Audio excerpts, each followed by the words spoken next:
Hi submarine friends. Today I want to talk about another submarine.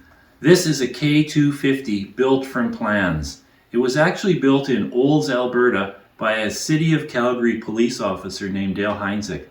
He actually built the submarine the same time I was building a submarine here in Fairmont Hot Springs. So I actually traveled to Olds to see it. It's only a 4-hour drive for me, so it was really nice to see that. So eventually he finished the submarine and then he sold it to a fellow named Alex Smythe in the US. Alex Smythe took it from a simple submarine to a more high-tech submarine. When the K250s are first built, they don't have a life support system and a few things like that. So Alex Smythe added that stuff. He added a full life support system with a scrubber, which you can see here.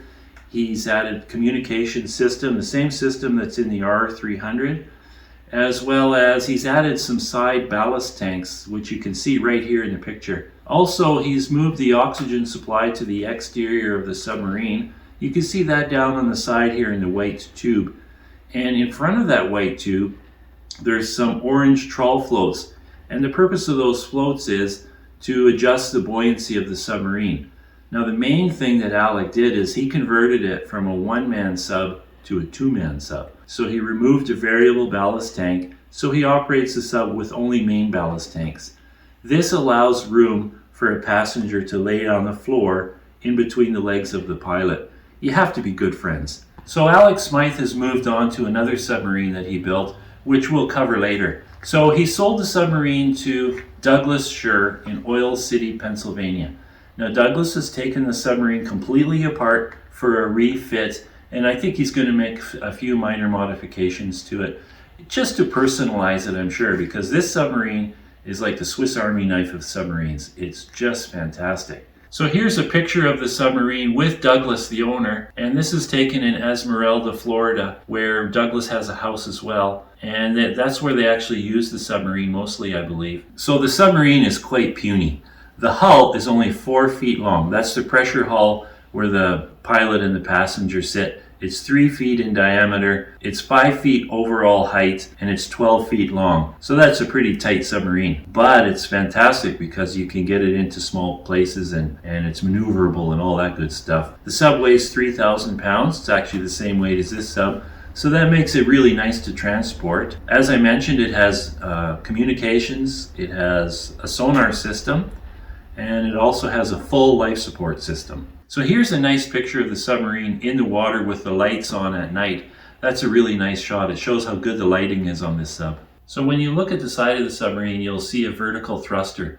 That thruster can actually rotate. So it makes the submarine travel up and down in the column, and it also makes the submarine travel forward and backward. Plus there's an aft thruster that's on a rudder pedal, so it can actually rotate from side to side for steering as well as tractor steering from the side thrusters.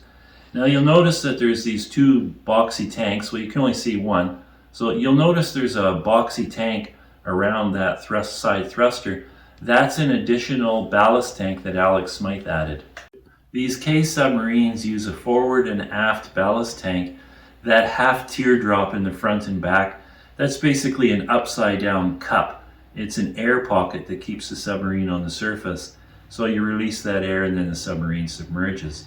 So these submarines are kind of roly-poly and tippy on the surface because the ballast tanks are in line with the hull. So Alec has added these fiberglass tanks on the side. See, I have my tanks right here on the extreme outside, and that makes the sub very stable. So he did the same idea with those side ballast tanks. That is a total modification. It's not original to the K250s. So here on the first interior picture, looking down through the opening of the hatch, you can see there's 2 yellow valves. Those are the flood valves for the ballast tanks. And then you can see the headset for the communications and some of the controls. The submarine is actually controlled with a little handheld project box with switches in it. And that's so that your hands are free to move around with the control. Plus you can stand up in the submarine and operate the sub on the surface while standing and cruising around. So at the moment, Douglas has the submarine completely tore apart so that he can do a refit to the submarine. He'll repaint it and make everything all nice and pretty. The submarine was perfectly operational when he got it, but we like to personalize these things to suit our own needs and our own taste. So he's going to make a few upgrades to it. I'm not sure when he's going to put it back together. I assume in the next year or two, and he'll be using it in Esmeralda, Florida again. So we'll look forward to seeing Douglas with his sub. So I hope you guys like this submarine, and stay tuned for the next sub. Ciao!